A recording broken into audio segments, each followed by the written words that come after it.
राम कृष्ण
रूप पाहता लोचनी सुख झाले ओ साधनी सुख झाले ओ साधनी सुख झाले ओ साधनी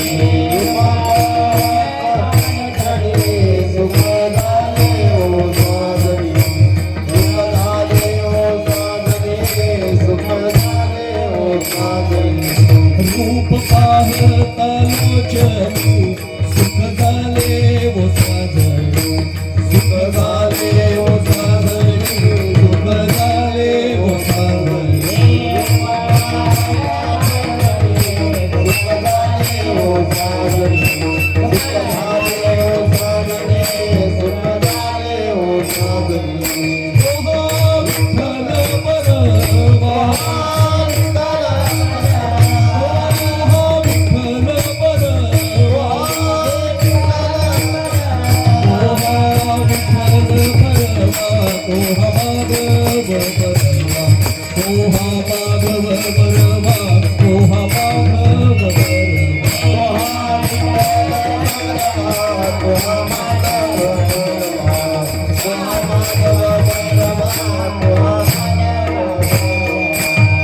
सुकृताची जोडी म्हणून विठ्ठली आवडी म्हणून विठ्ठली आवडी म्हणून विठ्ठली आवडी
Hare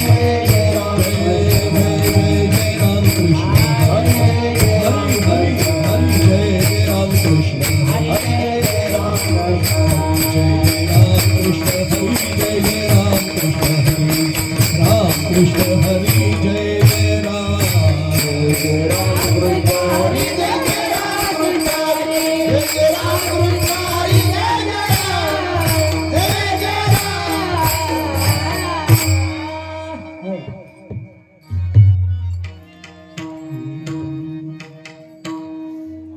अद्वैती तो नाही माझे समाधान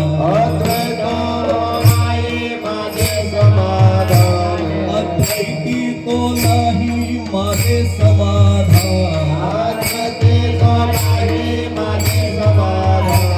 कोण हे चरण सेवा तुझी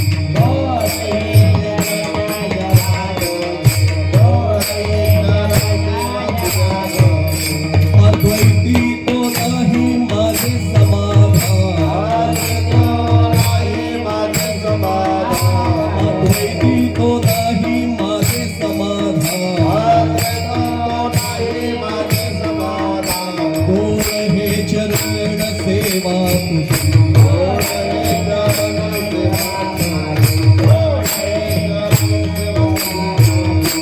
करुणी उचित देई हे चिदान करुणी उचित देई हे चिदान आवडे कीर्तन नाम तुझे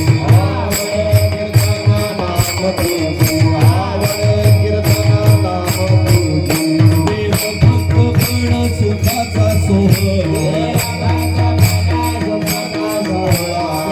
भक्त गण सुखाचा सोहळ ठेवूनी निराळा गावी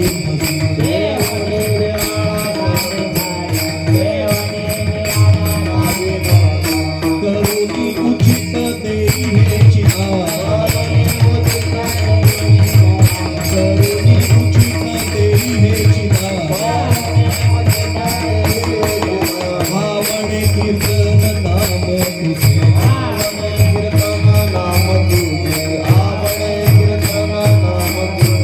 तुका म्हणे आहे तुझे हे सकळ तुका म्हणे आहे तुझे हे सकळ कोण्या एके काळ देई मज करुणी उचित देई हे चिदान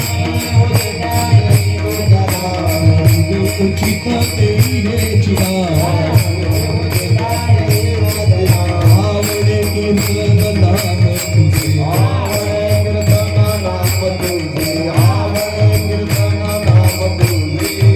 गोपाल कुमार जय जय गोपाल कुमार गोपाल कुमार गोपाल कुमार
अद्वैतो नाही माझे समाधान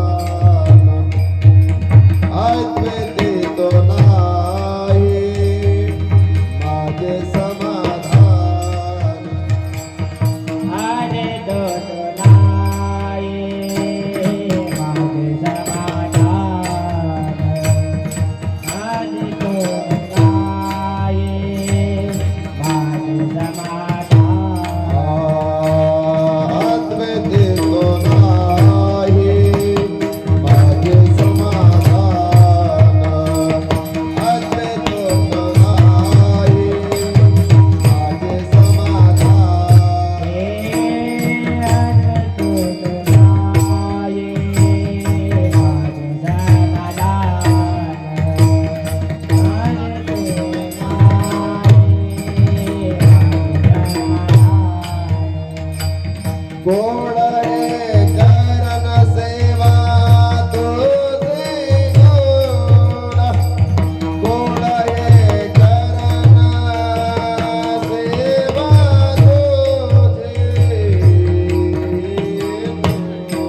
गोड हे चरण सेवा तुझी करुणी उचित देई हे चिदान आवडे कीर्तन नाम तुझे देव भक्तपण सुखाचा सोहळा ठेवूनी निराळा दावी मज करुणी उचित देई हे चिदान आवडे कीर्तन नाम तुझे तुका म्हणे आहे तुझे हे सकळ तुका म्हणे तुझे आहे हे सकळ कोण्या एके काळे देई मज करुणी उचित देई हे चिदान आवडे कीर्तन नाम तुझे विठ्ठल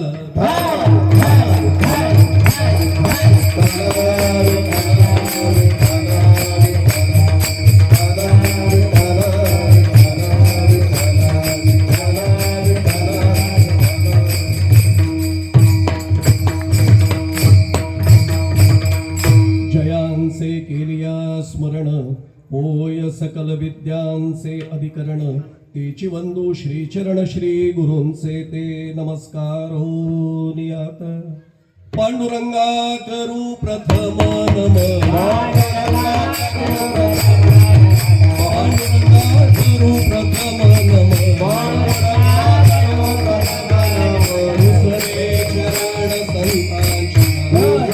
चरण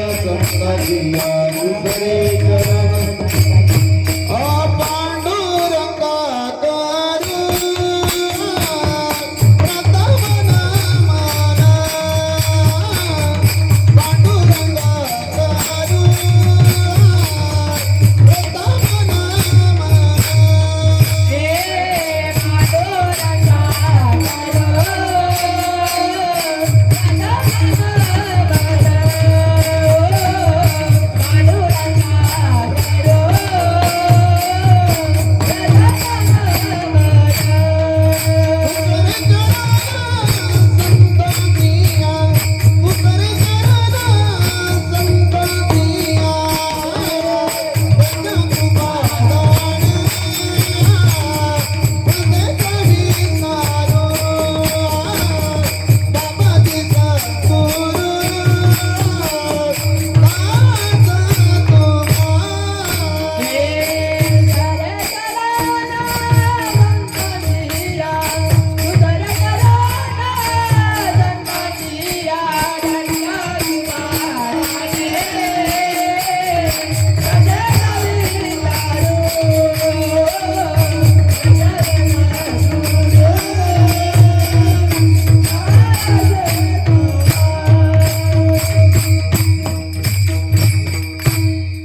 अद्वैती तो नाही माझे समाधान गोड हे चरण सेवा तुझी करुणी उचित देई हे चिदान आवडे कीर्तन नाम तुझे. कर्जत तालुक्यातल्या शेलूच्या या अत्यंत पवित्र अशा शिवमंदिराच्या प्रांगणामध्ये आयोजनात आलेला विश्ववंद्य जगद्गुरु संत श्री तुकाराम महाराज यांचा बीजोत्सव संप्रदायाच्या दृष्टीने जे काही महत्वाचे आमच्यासाठी दिवस असतात त्यातला बीजोत्सव काल झालेला आणि त्या निमित्ताने आयोजनात आलेला हा कार्यक्रम आणि माझ्या परम भाग्याने माझ्या सद्गुरूंच्या कृपेने माझ्या वाटेला आलेली आजची ही म्हणजे काल्याचं कीर्तन उद्या आणि आजची ही जागर कीर्तन सेवा आमच्या संप्रदायाप्रमाणे माझ्या परम भाग्याने ही सेवा माझ्या वाट्याला आली. त्यासाठी सद्गुरूंच्या चरणी नतमस्तक होतो, सर्व संयोजकांच्या चरणी नतमस्तक होतो. आपण सर्व देवतुल्य मायबाप श्रोते, माझे सर्व गायनाचार्य, माझे सर्व सातकरी टाळकरी, आमचे वेणेकरी, आमचे मृदुंग मणी दोन्ही आणि आमचे संवादिनी वादक या सर्वांच्या चरणी नतमस्तक होतो. कृतीने शक्य नसतं तरी आपल्या सर्वांच्या चरणी साष्टांग प्रणिपात करतो आणि प्रत्यक्ष तुकोबांना, प्रत्यक्ष भगवान शंकरांना आणि माझ्या सद्गुरूंना प्रार्थना करतो की आजची सेवा त्यांनी त्यांच्या चरणी रुजू करून घ्यावी.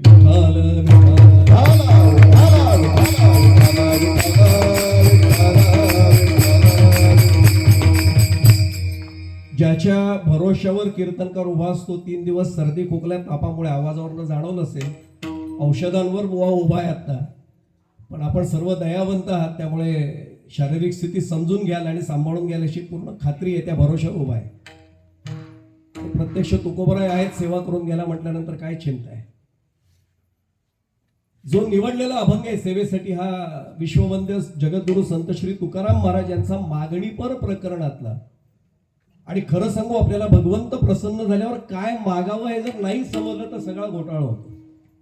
नेमकं काय मागावं याचं मौलिक मार्गदर्शन करणारा हा अभंग आहे. मला परिहार देताना मुद्दामून सांगायचंय की मागण्याची वृत्ती आमच्या तुकोबांची कधीच नव्हती. काही मागणे हे आम्हा अनुचित, वडिलांची रीत जाणतसे, असं म्हणणारे तुकोबाराय. आणि मागणीपर प्रकरणाच्या अभंगामधनं मात्र आम्हाला काय मागावं याचं उत्तम मार्गदर्शन करून देत आहे. तर मी आता गादीवर उभा आहे आणि तुकोबांच्याच सेवेमध्ये आहे, म्हणून तुकोबांची क्षमा मागून आज थोडंसं स्पष्ट बोलणार आहे. चिंतन करणार आहे. आपल्यापैकी अनेक जण संप्रदायाचे ज्येष्ठ श्रेष्ठ मंडळी माझ्या सगळे आजूबाजूला आपण आहात. आळंदीची जी वारकरी कीर्तन संस्था आहे, आपल्या सर्वांना त्याच्याशी जवळचा संबंध आहे. वारकरी कीर्तन संस्थेमध्ये, शिक्षण संस्थेमध्ये जोग महाराज प्रणित पक्ष आणि प्रतिपक्ष असं मांडत मांडत अभंग सोडवा असं चिंतन करायला सांगतात. थोडंसं चिंतन वेगळ्या पद्धतीने, आपण सगळे जाणकार श्रोते आहात, अभ्यासू श्रोते आहात, व्यासंगी श्रोते आहात आणि अधिकारी श्रोते आहात, म्हणून थोडंसं चिंतन वेगळ्या पद्धतीने. माझा पहिलाच प्रश्न आहे, आम्ही ज्या संप्रदायाचे घटक होत त्या संप्रदायाचा पाया मुळात अद्वैतवादाचा आहे. आणि तुकाराम महाराज मात्र पहिल्याच चरणातनं मागतायत, अद्वैती तो नाही माझे समाधान. माझा पहिलाच प्रश्न आपल्या समोर आहे. सहज चिंतन करत करत जाऊ, त्याची उत्तरं शोधली की आपल्याला कळेल की तुकोबा नेमकं असं का म्हणाले. माझा पहिलाच प्रश्न असा आहे की तुकोबा संप्रदायापेक्षा वेगळं काही मागतायत का. माझा प्रश्न नीट लक्षात घ्या. उभं राहायला उशीर झालाय तरी सुद्धा न्याय आपण देण्याचा सगळा प्रयत्न करू. माझा पहिला प्रश्न आहे, आपण अद्वैतवादाच्या सिद्धांताने वारकरी संप्रदायात चालतोय आणि भक्ती मार्गातला कळस म्हणजे आमचे तुकोबार आहेत. तुका झाला असे कळस भजन करा सावकाश, सर्वांना प्रमाण माहिती आहे. माझा साधा प्रश्न आहे, तुकोबार आहे संप्रदायापेक्षा वेगळं मागणं इथे काही मागतायत. चिंतन करत करत जाऊया पुढे.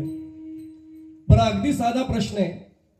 इथे माता भगिनी बसल्या, त्यांना लगेच लक्षात येईल. मोठ्यांनी काही मागताना जर ते वेगळं मागितलं किंवा मोठ्यांची कृती जर वेगळी झाली तर थोडासा प्रश्न मनात येतो. लहान चुकले तर काही वाटत नाही, हो लहान आहेत, पण तुकोबांनी हे मागणं मागावं. मी एक उदाहरण सांगतो म्हणजे कळेल. संध्याकाळची वेळ आहे, शाळा सुटली आणि पहिल्याच इयत्तेत गेलेला बाळू, त्यावेळी पूर्वीच्या काळचा दृष्टांत आहे, त्यावेळी प्ले ग्रुप, नर्सरी हे असले काही प्रकार नव्हते. ज्युनियर केजी, सिनियर केजी काही नाही, थेट पहिलीमध्ये. मी स्वतः पहिलीतनंच पुढे गेलेलो आहे, थेट पहिलीमध्ये. हा बाळू पहिल्याच 2-3 दिवस शाळेचे झाले होते, आला. आईने स्वागत केलं. अरे बाळू, दमून आला असशील, तुला काय करून देऊ, शिरा करून देऊ का. पूर्वीच्या काळी फक्त शिरा विचारलं जायचं, आता मॅगी पास्ता वगैरे सगळं विचारलं जातं. त्यांना कळलं बरोबर बरोबर आहे ना, असा चॉईस असाच असतो की नाही हल्ली. पण त्यावेळी काय आई देणार, आई म्हटली शिरा करून देते तुला. त्यांनी सांगितलं बाळूने, आई आता शिरा नाही खाणार म्हणे. का, भूक नाही लागली. भूक लागली पण आधी खेळणार म्हणला. अरे तू शाळेत ना आलास ना. शाळेत ना आलोय पण आधी खेळणार आहे. काय खेळणार आहे. बाळूची आई म्हणजे शेतकऱ्याची पत्नी होती. माझे वडील स्वतः शेतकरी होते. मी पाहिले शेतकरी कुटुंबातला अनुभव, माझा ओळखणारे इथे बरेच जण आहेत, माझे जुने विद्यार्थी आहेत, त्यांनी मला जुनं पाहिलेलं आहे माझं घर त्यावेळेचं. माझे वडील स्वतः शेतकरीच होते. त्यांनी एवढंच सांगितलं, आई मला फॉर्च्युनर कार दे. आता आजचा बाळू असं अजून काहीतरी वेगळं मागितलं असतं, त्यावेळी जरा फॉर्च्युनर नवीन नवीन नाव आलं होतं. फॉर्च्युनर कार दे. गादीवरनं सांगतो, आईनी फॉर्च्युनर गाडी पाहिली पण नव्हती आणि ती त्याला काय कशाला म्हणतात फॉर्च्युनर हेही माहित नव्हतं, पण ती बाळूची आई होती. आणि एक सांगू आपल्याला, मी येतानाच सांगितलं, आमचं बोलणं झालं, मी मुंबई विद्यापीठात PhD झालेल्यांना पण आता शिकवतोय का आपलं वारकरी कीर्तन सुद्धा. पण तरी सांगू, शेतकरी कुटुंबातल्या मंडळींना जे समजतं ना ते PhD झालेल्यांना पण अनेकदा समजत नाही.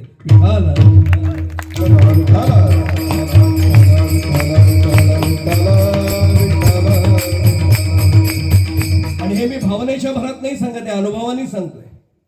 त्याच्या पलीकडे जाऊन सांगू, वृद्धाश्रमामध्ये सगळ्या प्रकारचे लोक तुम्हाला दिसतील, पण एक शेतकरी कुटुंबातले आई वडील मला दाखवा, किंवा माळकरी कुटुंबातला एक आई वडील मला दाखवा वृद्धाश्रमात टाकलेले, टाकूच शकत नाही. मला आज त्या विषयावर बोलायचं नाही म्हणून मी बोलत नाही. मी पत्रकारितेत 40 वर्ष काढलेत, मला जे ओळखतात त्यांना कल्पना आहे. मी काही वरच्या पदस्थाना सांगितलं होतं, एका परिसंवादात त्यांनी सांगितलं महाराष्ट्रातला जातीवाद संपला पाहिजे. ती सुदैवाने मला पत्रकार म्हणून बोलायला वक्ता म्हणून होतो. त्यांना म्हटलं खरंच संपवायचं आहे का बोलण्यापुरतं आहे? नाही म्हणजे खरंच संपवायचं आहे. म्हटलं सोपा मार्ग देतो. ते म्हटलं कुठला? म्हटलं माळा घालायला सुरुवात करा उद्यापासून. शासनानेच मोहीम हाती घ्या आणि आम्हाला प्रोत्साहन द्या. बघा म्हटलं माळ घातल्यानंतर, कारण एकच जात उरते. माझी या जातीचा भेटो मज कोणी, म्हणजे जात ती नाही उरत, ही एकच जात उरते. आणि मग मी पटकन त्या मंत्री महोदयाने म्हटलं साहेब आपण नाही विचार झालाय अजून घातली नाहीये माळ. म्हटलं मग आपल्यापासून सुरुवात करू, उद्घाटन तुमच्यापासून मंत्री आहात तर. त्यांनी कानात हळूच सांगितलं नंतर फोन करतो, मंत्रालयात येतात तेव्हा एकदा बसू आणि बोलू. त्यांचं मंत्रीपद जाऊन 15 वर्ष झाले, अजून त्यांनी काही बोलवलेलं. गंमत सोडून द्या, माळ घालणं एवढं सगळ्यांना सोपं आहे का? त्याला बोलणं खूप सोपं आहे. मी एवढ्यासाठी सांगतो की बाळूची आई होती, बाळूची आई म्हणली तुला फॉर्च्युनर पाहिजे देते म्हणली. ती आत गेली, कोठीची खोली असते आपल्याला गोडाऊन काही हल्लीच्या भाषेत म्हणतात, तिथे सामान ठेवलेलं असतं. तो एक तेलाचा कॅन असतो बघा पिवळ्या रंगाचा, सफोला वगैरे. ती माऊली अतिशय हुशार. ती गेली, चूल पेटलेलीच होती, तिने फडक्यामध्ये असा खिळा धरला, थोडंसं टोप गरम केलं, त्या कॅनला खाल्लं एक छिद्र पाडलं, त्यातनं एक दोरी टाकली, त्याला गाठ बांधली, बाळूच्या हातात ती दोरी दिली, सुतळ दिली आणि सांगितलं बाळू ही घे तुझी फॉर्च्युनर कार.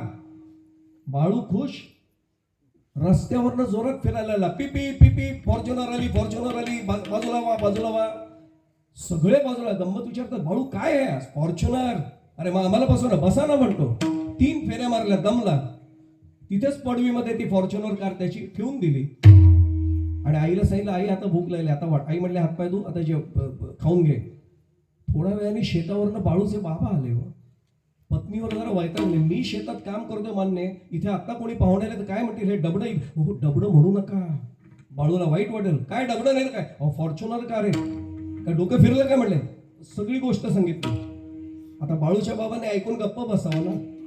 बाळूच्या बाबा म्हणले तुला चहा ठेव, थोडं आदण ठेव, आलोच. बाळूच्या बाबाने तर दोरी घेतली आणि गावातनं जोरात फिरायला लागले, पिपी पिपी फॉर्च्युनर आली, बाजूला वा बाजूला वा. फक्त दृश्य डोळ्यासमोर आणा. लोक म्हणतील शेतात काम करत होता, बरा होता. बाळूचा बाबा आता काय बिघडलं? एकदम मोठ्यानी केलं गडबड झाली, लहानांनी केलं नैसर्गिक आहे, असंच स्वाभाविक आहे. तुकोबा आमच्यासारख्यांनी जर म्हटलं अद्वैतामध्ये आम्हाला समाधान नाही तर समजू शकतो, मोठ्यांनी म्हणावं का? हे पहिला प्रश्न माझा लक्षात आला असेल मुद्दा. दुसरा महत्वाचा मुद्दा सांगू आपल्याला. आमच्या परमार्थामध्ये नेणते पण 2 प्रकारचं असतं. जाणून नेणते असणं आणि नेणून नेणते असणं. थोडा शब्द समजून घ्या. जाणून नेणतं याचा अर्थ माहितीये मला, पण तरी मला त्यातलं काही माहिती नाही असं मी दाखवतोय. आणि नेणून नेणतं म्हणजे माहितीच नाहीये. उदाहरण पुन्हा देतो. एका मुलाचा 5 वर्षाचा वाढदिवस होता. त्याला त्यावेळी सोन्याची अंगठी वडिलांनी करून दिली. त्याला काय माहिती त्या अंगठीचं, तो आपला सगळीकडे दाखवत फिरला, वाढदिवस वाढदिवस, अंगठी अंगठी, सगळ्यांना अंगठी दाखवत फिरला. कौतुक, सगळ्यांनी कौतुक केलं, वा वा बाळू खूप छान अंगठी, वा वा खूप छान अंगठी. तो मला भेटायला आला. दृष्टांत म्हणून सांगतोय बरं का, नाहीतर बघाल महाराज असे आहात का तुम्ही? गंमत म्हणून का दुसऱ्याचं उदाहरण कशाला देऊ, माझंच देतो. तो माझ्याकडे आला. माझ्या मनात माळ असून सुद्धा पाप वासना आली. अरे बाळूला एवढ्या अंगठीची काय गरज आहे? भाव वाढलेत आता सोन्याचे, आता करू नका हिशेब. 5 तोळ्याची अंगठी दिसते, मजबूत जाड आहे. बाळूच्या हाताला पण ती झेपत नाही, असं बाळूचं बोट खाली खाली जाते. बाळूला विचारलं बाळू कॅडबरी आवडते का? बाळू म्हटलं आवडते. मी म्हटलं ये तुला दुकानात घेऊन जातो, हव्या तितके देतो. 30-35 रुपयाच्या कॅडबरी त्याला घेऊन दिल्या. बाळू खुश. त्याला म्हटलं आता कॅडबरी मी तुला दिल्या, मला काय देणार? त्याने हातात झटकन अंगठी काढली आणि माझ्या हातात ठेवली. म्हटलं बाळू मला दिली? हो मला नको अंगठी. म्हटलं माझा साधा प्रश्न आहे, बाळूनी अंगठी का दिली? त्याला त्या सोन्याचं महत्वच माहित नाही, त्या सोन्याची किंमत माहित नाही. तो नेणून नेणताय. मी घरी आलो आणि नेमकं तुकोबांच्या प्रतिमेसमोर उभा राहिलो आणि मनाने त्यांनी चापट मारली. लाज नाही वाटत? माळकरी आहेस, फसवून अंगठी घेतली दुसऱ्याची, लाज नाही वाटत तुला? माळ तरी काढ तर अंगठी तरी दे. म्हटलं माळ नाही काढणार, अंगठी देऊया. आता देणार कोणाला? त्यालाच परत दिली तर घरात बोंबाबोंब होईल. तेवढंच शेजारचे आले, सांगितलं आपल्या गावात एक साधू महाराज आलेत म्हणले. म्हटलं मग कुठे आहेत ते? खरे साधू आहेत, हे पण हल्ली सांगावं लागतं बरं का, अंडरलाईन करून, खरे साधू. ज्यांनी षड विकार म्हणजे 6 धुतले तो साधू, किंवा ज्यांनी 6 विकार अधू केले तो साधू. आता तसे तुकाराम महाराज फार परखड बोलतात. मला ते नेहमी सांगतो, आदर्श ठेवावा तो तुकोबारायांचाच ठेवावा. तुका म्हणे सत्य सांगे येवो तर रागे येती ते. लासू पासोडाव तुकोबांकडे नाहीये. तुकाराम महाराज स्पष्ट विचारतात, अरे भगवे तरी श्वान सहज वेश त्याचा, येथे अनुभवाचा काय. कुत्र्याच्या सुद्धा अंगावरचा रंग भगवाय, मग त्याला तुम्ही संन्यासी किंवा साधू म्हणणार का? नाही म्हणता येणार, कारण तो अनुभव नाही ना तिथे. आता मनना रंग आहे, जोगी रंग आहे कपडा, कबीर महाराज पण म्हणाले. तिथे गेलो आणि लक्षात आला खरा साधू आहे, निर्विकारी आहे, काही त्याच्या मनात विकार नाहीये. मी पटकन म्हटलं उपाय सापडला. त्या अंगठी घेतली. महाराज की तुम्हाला भेट. त्यांनी बघितलं पण नाही. काय देत आहे म्हटलं? अंगठी आहे, सोन्याची आहे, 5 तोळ्याची आहे. उचला म्हणले पहिले. म्हटलं महाराज 5 तोळ्याची अंगठी मी तुम्हाला देते, उचला. कारण ते आमच्या तुकोबांच्या सोने आणि रुपये आम्हा मृत्तिके समान. म्हणा विठ्ठल विठ्ठल मुखी तेने आम्ही सुखी, बाकी काही नको म्हणले. मी जर असतो ना तुकोबांच्या जागी तर एकदा छत्रपती शिवाजी महाराजांनी मला नजराणा पाठवलंच नसतं, कारण माझी लायकी त्यांना माहिती असते. आणि जर पाठवली असती तर मी तुकोबांसारखं नसतं केलं. मी म्हटलं असं आता छत्रपतींनी पाठवलंय, राजांचा अपमान कसा करायचा ठेवा, आणि पुढच्या वेळी नाही पाठवलं तरी चालेल, म्हणजे पाठवलं तरीही चालेल, पाठवू नका नसतं म्हटलं. म्हणून माझ्या नादी छत्रपती लागलेच नसते. पण तुकोबा होते हो, पाईकेचे अभंग लिहून पाठवले आणि सगळ्या नजरांना परत केलाय. माझा साधा प्रश्न आहे, साधूंनी पण अंगठी परत दिली, मुलांनी अंगठी काढून दिली, मुलगा कोण आहे? तो नेणून नेणताय, कारण त्याला माहितीच नाहीये. साधू महाराज जाणून नेणते, त्यांना माहितीये की या सोन्यामध्ये कली बसलेला आहे, हे सोनं घेतलं तर आपल्यावर कलीचा प्रभाव येईल, म्हणून त्यांनी ते परत केलं. विठ्ठल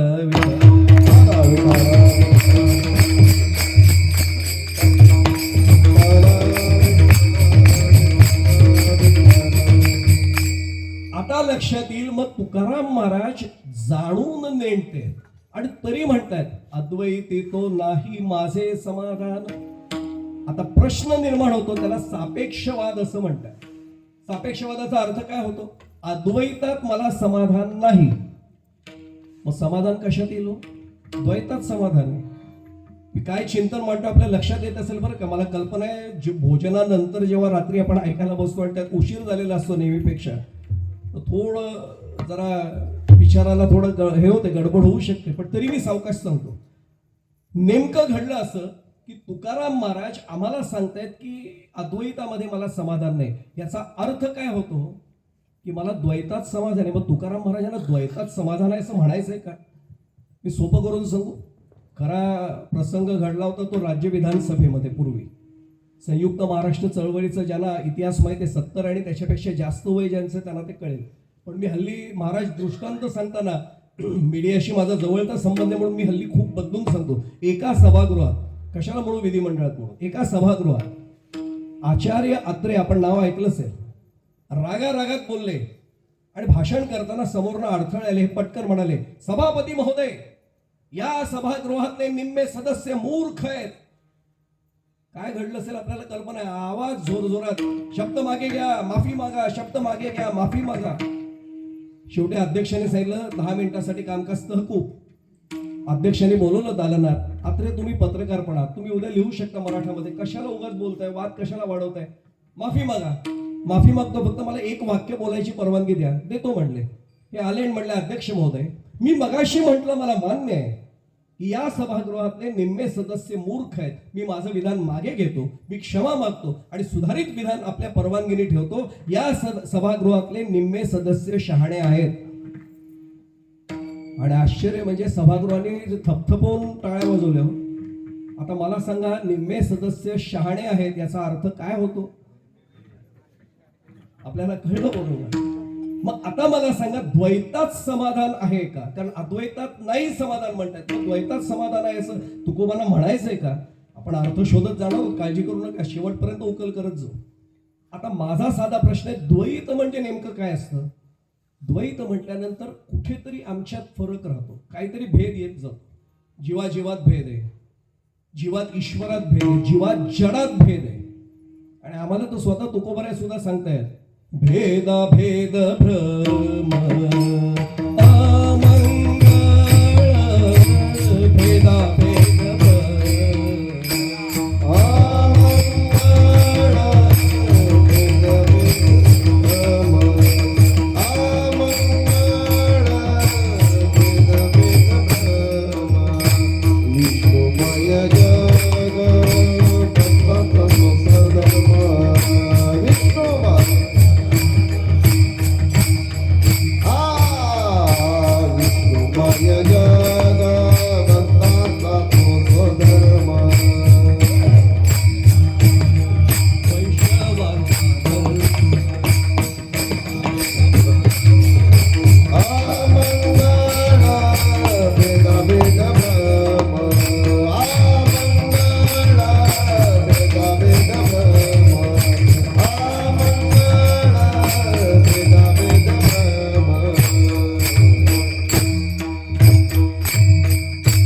तुकोबाराय स्वतः म्हणतात की भेदा भेद भ्रम अमंगळ.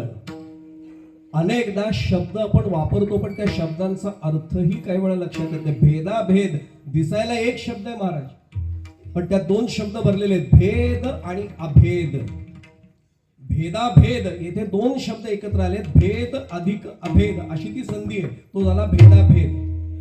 भेदही आहे आणि अभेदही आहे आणि दोन्ही अमंगळ सांगितलेले आहेत. मग जर तुकोबाराय तुम्हीच म्हणताय की भेदाभेद भ्रम अमंगळ आणि तुम्ही एकीकडे म्हणता अद्वैत तो नाही माझे समाधान, परत तुकोबाराय कोणाचा अवतार आहेत आपल्याला सर्वांना माहिती आहे. जगद्गुरु अवतार तुका नाम याचा सांप्रदाय सकळांचा येतो. नामदेवे केले स्वप्ना माझी जागे सवे पांडुरंगे येऊन या सांगितले काम करावे कवित्व वाहुके निमित्त बोलू नये. जर जबाबदारी पांडुरंग परमात्म्यांनी तुकोबारायांवर सोपवली, तुकोबारायांनी पूर्ण पुढे सुरू केलं. मी पुढे जाण्यापुढे सांगतो तुकोबा होते हो. अभंग एवढे लोकांना आवडायला लागले, माझ्यासारख्याला अभंग असा पांडुरंगाच्या कृपेने सुचला असता तरी मी लगेच माझी कॉलर टाईट केलीस. ते तुकोबा होते हो. तुकोबांना जेव्हा सांगितलंय का काय तुकोबा प्रासादिक अभंग आहेत तुमचे, माझी या युक्तीचा नवे हा प्रकार मज विश्वंभर बोलवितो, हे तुकोबांचं वाक्य आहे. काय ह्याच्यापेक्षा तुकोबांची श्रद्धा असावी आणि आदर्श काय आम्ही ठेवावा कोणाचा. मी एवढ्यासाठी सांगतोय की अशा नामदेव महाराजांनी सुद्धा अद्वैत अवस्था अनुभवलेली होती. मी प्रमाण नंतर देतो, सगळ्यांच्या पाठातलं प्रमाण आहे. अगदी इथे जर कोणी माळकरी नसतील ना त्यांनाही प्रमाण पाठ आहे, 100% खात्री आहे, पण ते प्रमाण नंतर देतो. दिवाळीमधला प्रसंग माझ्या इथला तो प्रसंग आहे आणि मी प्रामाणिकपणे सांगू, गुरुवर्य वैकुंठवासी धोंडा महाराज देगलूरकरांकडनं या मुलीपेक्षाही लहान वय असताना छोटा असताना ऐकलेला दृष्टांत. त्यांनी सांगितलं की एक दिवशी नामदेव महाराज रात्री काकडा महोत्सव पंढरपूरचा 700-750 वर्षांपूर्वीचा, आजही थंडी खूप असते पंढरपुरात, पण 750 वर्षांपूर्वी काय असेल. आणि छोटा नाम्या असा झोपायला जाणार तेवढ्यात आईने सांगितलं, नाम्या उद्या सकाळी काहीही झालं तरी चंद्रभागेवर धावत नाही द्यायचं स्नानाला, 3ला सगळे उठायचे हो ब्रह्ममुहूर्तावर. आई उद्या चंद्रभागेच नाही. अरे वेडाय का, स्नान चंद्रभागेच, चंद्रभागेशिवाय पाणी नाही. जेव्हा नवत्या गोदा गंगा तेव्हा होती चंद्रभागा, आधी रचली पंढरी मग वैकुंठ नगरी. वेडायच का म्हणले, चंद्रभागेचंच पाणी, पण तिथे नाही जायचं म्हणले. आई मग का ग, अरे उद्या दिवाळीचा पहिला दिवस आहे, नरक चतुर्दशी म्हणतात, अभ्यंग स्नान असतं, तुला मी उद्या तेल सुगंधी द्रव्य आटपुटणं लावीन आणि गरम गरम पाण्याने त्याला अभ्यंग स्नान म्हणतात. नामदेव छोटे 7 वर्षांचे डोळ्यासमोर आणा. तो छोटासा नाम्या गोंडस मुलगा आईला विचारतो, आई हे तू मला स्नान फक्त घालणार आहे का जगातली प्रत्येक आई हे स्नान घालणार आहे? अरे प्रत्येक आई मुलाला घालते. हो आई, आलोच म्हटलं. आणि नामदेव महाराज अशी रात्रीची वेळ धावत धावत बाहेर. आता नामदेव महाराज कुठे जाणार हो बाहेर पडल्यावर? पांडुरंगाकडेच भेटायला. त्यावेळी बडव्यांची पद्धत होती, शेजारती म्हणून झाली होती, पडदा लावून झाला होता, पण नामदेवांना सगळीकडे प्रवेश होता. ज्याच्याकडनं खीर प्रत्यक्ष खायली जायची, ज्यांच्याबरोबर खेळायचे पंढरीनाथ, त्याला प्रवेश नव्हता का आत गेले. सगळे अलंकार तोपर्यंत उतरवून झाले होते, मुकुट काढून झाला होता, शेला जो असतो उपरण असतं ते काढून झालं होतं, फक्त पितांबर होता, तुळशी माळ आणि कौस्तुभ मणी एवढंच ठेवलेलं होतं अंगात. आणि आता असे पहुडणार, असे आडवे झाले होते शय्येवर शेज घरामध्ये. नामदेवाला थेट प्रवेश होता. शेजगरात शिरले. देवा देवा देवा थांबा जरा. नाम्या काय रे यार, तुम्हीच सकाळी येताना पहाटे पहाटे. सकाळी बोलू आता. देवा सकाळी बोलून काय करणार, सकाळबद्दलच बोलायला आलोय. अरे कमाल आहे रे, लवकर लवकर सांग. तेव्हा मी एवढा आता रात्रीचं धावत आलो, ही बोलण्याची पद्धत आहे का? भक्ताला काय अधिकार असतो विचार करा. देवाला सुनावतोय छोटा नामदेव 7 वर्षांचा.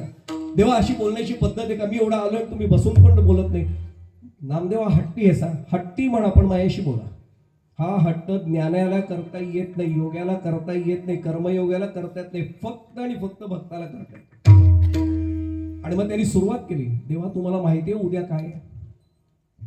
महाविष्णूंचा अवतार. आणि त्यांना विचारतोय जगन्नियंत्याला, देवा उद्या काय माहिती आहे? तरी देवाने असं दाखवलं नाही माहिती. कारण आपण माहिती आहे लहान मुलांचे लाडू. उद्या समजा 15 ऑगस्टच्या आदल्या दिवशी यांनी कोणी विचारलं माहितीये का तुम्हाला उद्या काय? हा 15 ऑगस्ट काय माहित नाही का? लहानपणापासून आपण करत नाही असं. काय रे काय उद्या?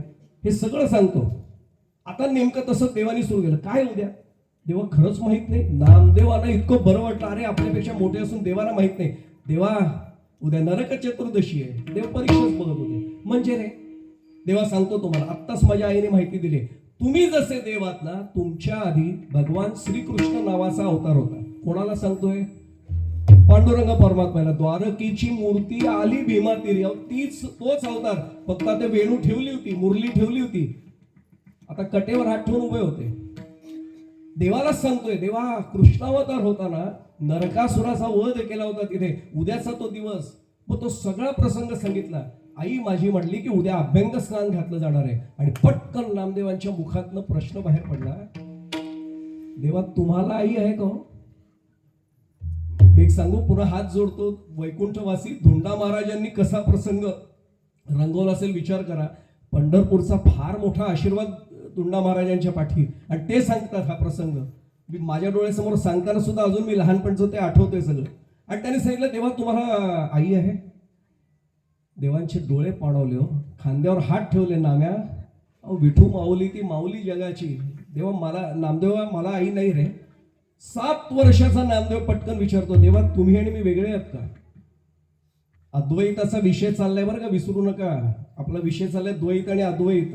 आणि अद्वैतात समाधान नाही असं तुकोबा म्हणतात ना, म्हणून मी हा दृष्टांत सांगतोय मुद्दामून. आता ते म्हटले की देवा माझी आई तुमची आई वेगळी कशी असेल मग, जर तुम्ही आणि मी वेगळे नाही? महाराज मी एक सांगू, 7 वर्षाच्या नामदेवांना जे कळलं ते 7वर शून्य यायची वेळ आल्यावर सुद्धा जर मला कळत नसेल, काय मी अध्यात्मात येऊन केलं काय? मी माळ घालून तरी एवढी वर्ष केलं काय? मला अजून वाटतंय देव वेगळे आहेत आणि मी वेगळे आहेत. अहम ब्रह्मास्मी कळतच नाही, तत्त्वमसी कळतच नाहीये. आणि आता लक्षात आलं असेल, त्यांनी सांगितलं देवा तुझी आई आणि माझी आई वेगळी आहे का? पटकन देवानी खांद्यावर थोपटलं, नाही रे नामदेवा तुझी आई ती माझी आई. मग देवा ठरलं म्हणले.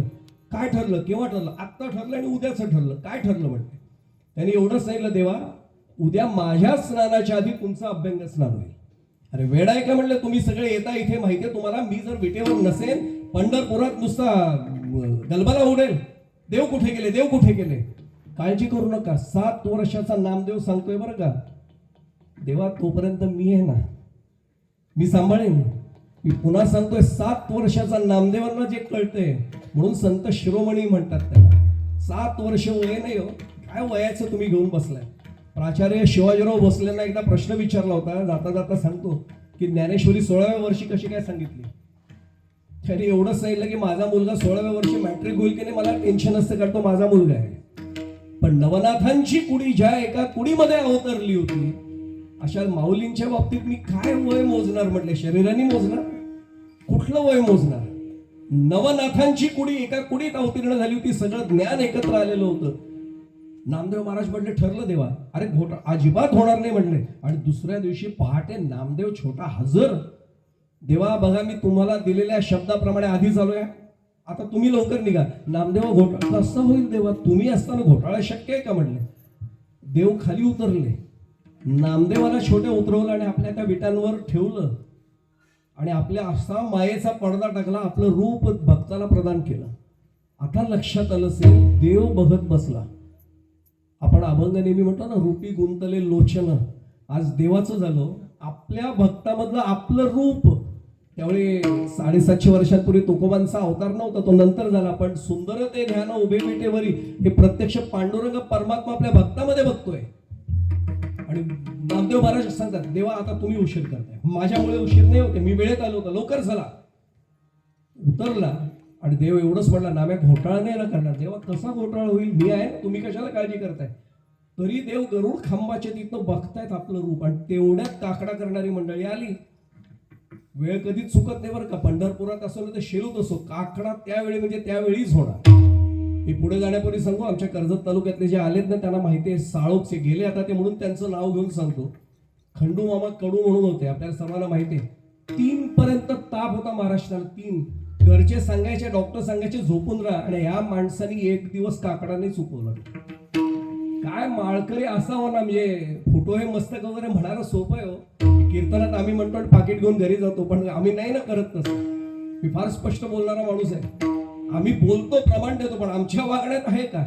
पण असे निष्ठावंत वारकरी आहेत, वारी चुकवून नेदी हे प्रमाण म्हणून आम्ही सांगू, पण प्रत्यक्ष करणारे निष्ठावंत आहेत. म्हणजे मी एक स्पष्ट सांगतो आपल्याला, त्या दृष्टांताकडे येण्यापूर्वी TV9 मराठीवर दरवर्षी त्या महाएकादशीच्या कव्हरेजच्या वेळी मी असतो तिथे. एका पत्रकाराने एका माणसाला प्रश्न विचारला, वय किती तुमचं. तो म्हटला 60. वारी किती वर्ष झाली. तो म्हटला 60वं वर्ष. तो म्हटला काय चेष्टा करता काय. हो म्हटलं 60वंच वर्ष. कसं काय. ते म्हटलं आईच्या पोटात जेव्हा वाढत होतं तेव्हा पण आईने वारी चुकवली नव्हती, तिथपासून वारी झाली, मग कडेवरनं घेऊन झाली, आणि 5व्या वर्षी हात धरून माझी वारी झाली. त्यामुळे एकही वर्ष वारी नाही चुकली. वारी चुकवून येणे म्हणणारा कीर्तनकार पाकिट घेण्यासाठी बोलतोय हो.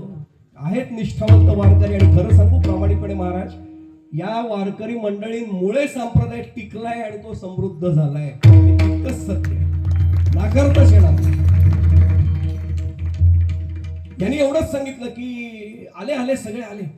नामदेव महाराजांबद्दल सगळ्यांना खात्री की नाम्याच्या गळ्यात विणा, एवढं 7 वर्षाचं वय, छोटी उंची, तो विणा नीट मावायचा पण नाही गळ्यामध्ये, पण नामदेव महाराजांच्या गळ्यात विणा. आणि काय दैवी स्वर घेऊन आले. तर नामदेव कीर्तन करी पुढे देव नाचे पांडुरंग उगाच नाही हो.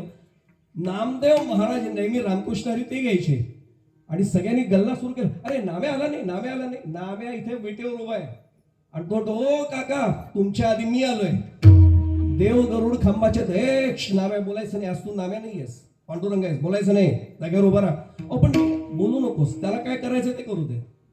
मग सगळे म्हणले, काका म्हटले एक दिवाळीचा फराळ करून येईल, तुम्ही घ्या. मग एका काकांच्या गळ्यात विणा आल्या आणि सुरू झालं ना रामकृष्ण. हे सुरू झाल्यावर इकडे नामदेव सवयीने नाचायला लागले ना. इकडे देव म्हणतो नामदेव हा तू पांडुरंग आहे, नाचायचं नाही. एका रामकृष्ण हरीमध्ये देव नाचायला लागला तर लोकांना भक्ती सोपी वाटेल. एवढी नाही सोपी म्हटले, निष्ठेने आला की तो माझा झाला. येऊ देत त्याला पुन्हा पुन्हा. मग येणे सोसे मन झाले हवं बरी, ही स्थिती येऊ देत. मग परत माघारी येतं नाही, हे तितकं होऊ देत. हे सगळं झालं, काकडा झाला. मी एक प्रश्न विचारू पुढे जाण्यापूर्वी महाराज, काकड्याचा आनंद भक्तांना आहे का देवाला आहे. बघा विचार करून बघा. देवाला नाचता पण येत नाही हो, भक्त नाचतात, तल्लीन होऊन नाचतात.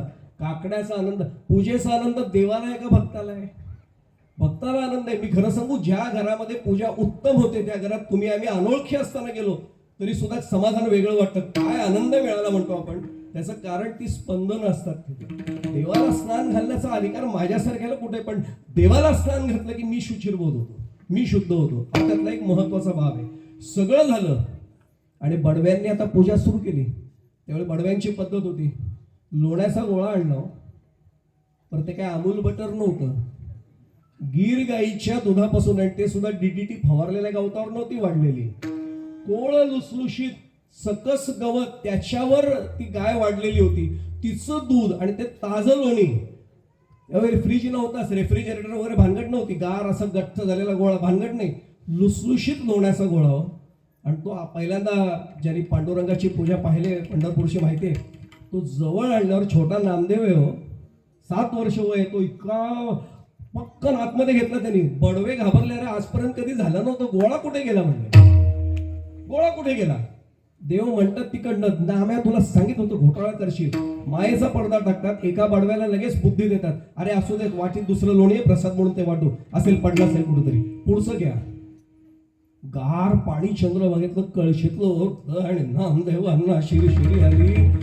देव तिकडनं विचारतात, बघितलं रोज मी काय सहन करतो, तुम्ही मजा म्हणून टाकताय. ते परवा पंचोपचारी पूजा, थंड पाणी मी घेतोय अंगावर. दूध आलं निरसं, कोरं दूध ज्याला म्हणतो, आणि त्या दुधाचा कोरं दुधाचा, मी पण मगाशी साले शेतकऱ्याचा मुलगा आहे आमच्या गावी. आजही संगमेश्वर तालुक्यात आमचा विषय झाला. आजही ज्यांनी कोरं दूध एकदा तरी प्यायला ना, त्यांना माहिती आहे गिर गाईचं कोरं दूध ते असं काही वेगळा त्याला सुगंध असतो ना, ते असं आल्याबरोबर त्या हंडा लावल्याबरोबर नामदेवाची जीभ बाहेर. देव म्हणतात तुला 50 कासांडे देईन, आत्ता जीवा, आत्ता नाही करायचं, गडबड करशील. सगळं घेतलं पण शेवट गडबड झाली. सगळं ऐकलं देवा तुमचं, पण आता आईसाहेब आल्या, कारण दिवाळीचा दिवस आहे, औक्षण करायला आल्या. का तर देवांचं आज औक्षण मला करायचंय.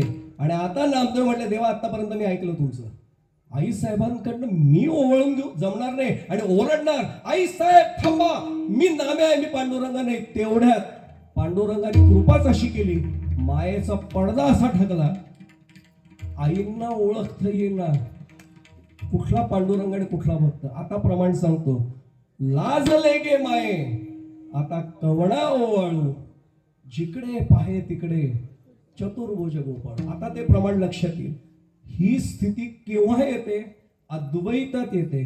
असं असून सुद्धा अद्वैतात नाही समाधान तुकोबार आहे. तुम्ही असं का म्हणताय? माझा प्रश्न तिसऱ्यांदा मी पुन्हा विचारतोय. एवढं समाधान आहे आणि संतांना तर आहेच आहे प्राप्त, तरी तुम्ही म्हणताय अद्वैत येतो नाही माझे समाधान, असं का? एक साधा प्रश्न आहे. 6वा अध्याय ज्ञानेश्वरीतला काढून पहा. अर्जुन आणि भगवंतातला खूप छान संवाद दिलाय. योगी म्हणजे कोण हो? तो देवांचाही देव म्हणजे असं म्हटलेलं आहे. आणि अर्जुनाने तिथे प्रश्न विचारला, देवांचा देव, तेव्हा ही योग्यता त्याला कोणी दिली? आणि देव इथे हसलेत. मी पुन्हा सांगतो, ज्ञानेश्वरीत घरी जाऊन 6वा अध्याय काढून पहा. मला आज त्याच्यावर थांबायचं नाही म्हणून मी फार तपशिलात शिरत नाही, पण संदर्भ देतो. 6व्या अध्यायात ओव्या काढून पहा. देव हसलेत तिथे, आणि हे मी माझ्या मनाने नाही सांगते, हसोनी देव बोले. सगळ्या तिथे माऊलींच्या ओव्या आहेत. आणि देव हसून बोलल्यावर अर्जुनाने विचारलं, देवा हसताय? हसणार नाही तर काय करू? हसण्यासारखा प्रश्न विचारला. विसंगती तुझ्या प्रश्नात. कुणी दिली योग्यता असं तू विचारतोयस ना? द्यावी नाही लागत, ती येतेच. मी प्रमाण सांगू आपल्याला. अनेकदा आपण असं म्हणतो तो भगवंत आणि त्यांनी हे विश्व निर्माण केलं. आचार्य म्हणजे श्रीमद आद्य शंकराचार्य म्हणतात की हेही चूक आहे, खोटं आहे. कसं काय? इथे उपाधी लागते. कशी काय उपाधी लागते? निर्माण करणारा म्हणजे जनक, आणि जे निर्माण होतं ते जन्य. मग जन्याला कोणीतरी जनक अशी जर उपाधी लागली तर देव कसं आहे? निरुपाधिक आहे. मग देवाला उपाधी कशी चालेल? आता लक्षात आलं असेल, उपाधी वेगळे, तुम्ही निर्विकार, तुम्हाला संसाराची बाधाच नाही तुकोबार आहे स्वतः सांगताय.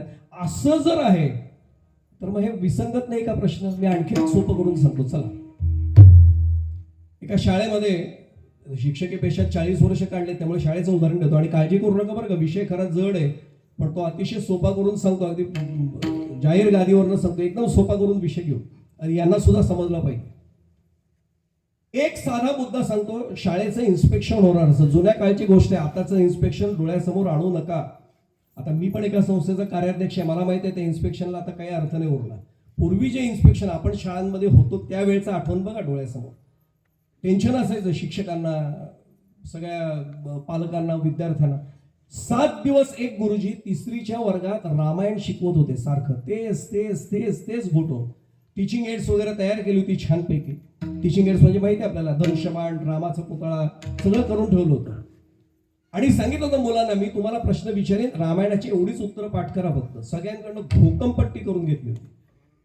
आणि ते जे आले ना इन्स्पेक्टर, त्याला डेप्युटी इन्स्पेक्टर ऑफ एज्युकेशन असं पूर्वी शब्द, त्याला दिपोटी म्हणायचे. ते दिपोटी आले. जुन्या लोकांना कल्पना असेल ही, किंवा शिक्षकेपेक्षा जे जुने कोणी असेल त्यांनाही कल्पना आहे.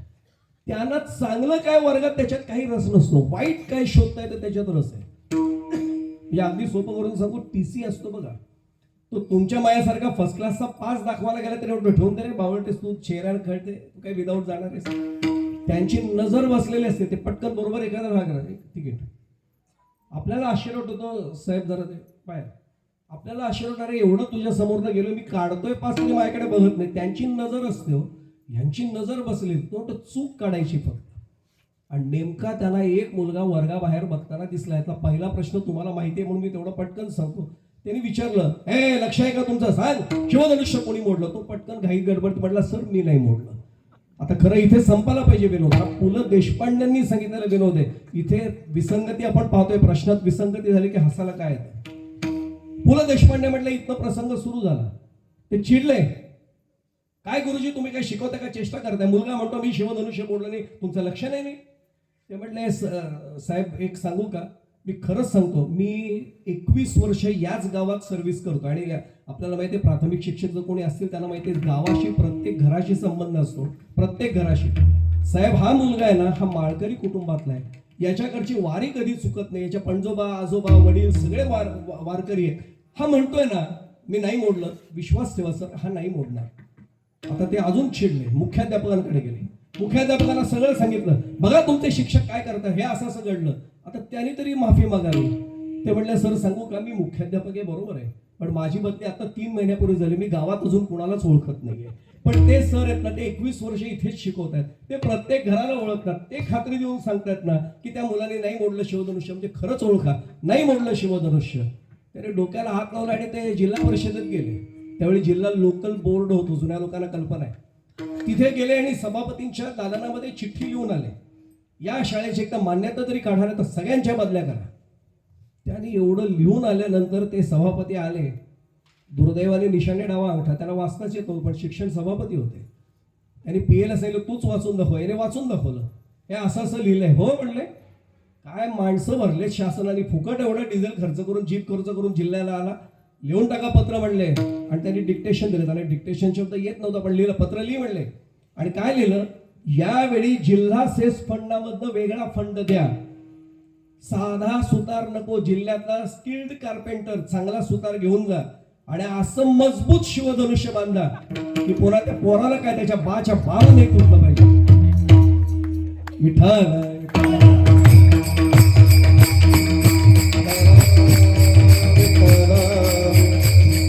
आता लक्षात येईल, प्रश्नच चुकत गेला की विसंगती निर्माण होते आणि हसू येतं. अर्जुनाचा प्रश्नच चुकला ना हो.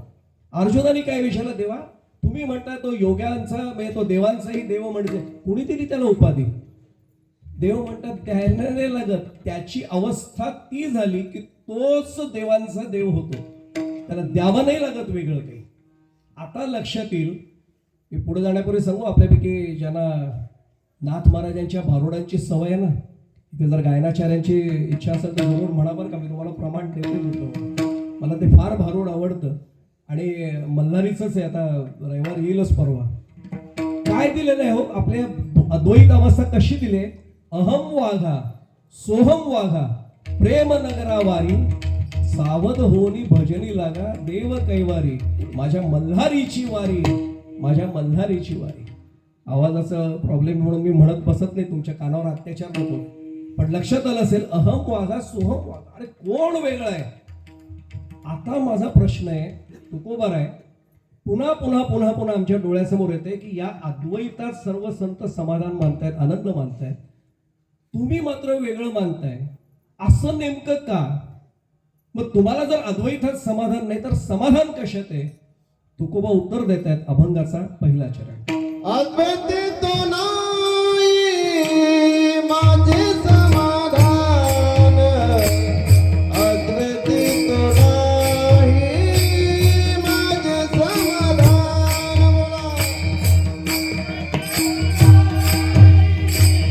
माझे समाधान.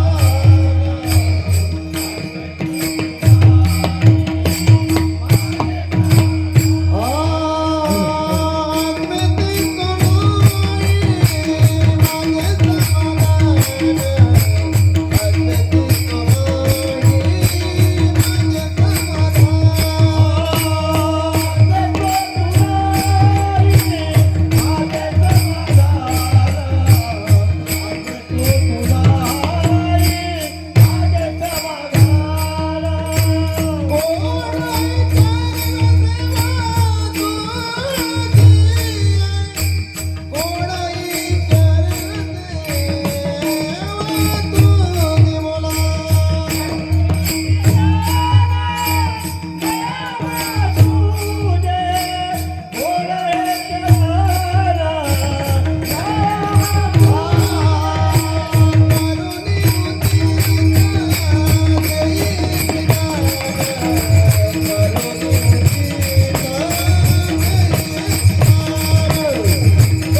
अद्वैती तो नाही माझे समाधान, गोड हे चरण सेवा तुझी.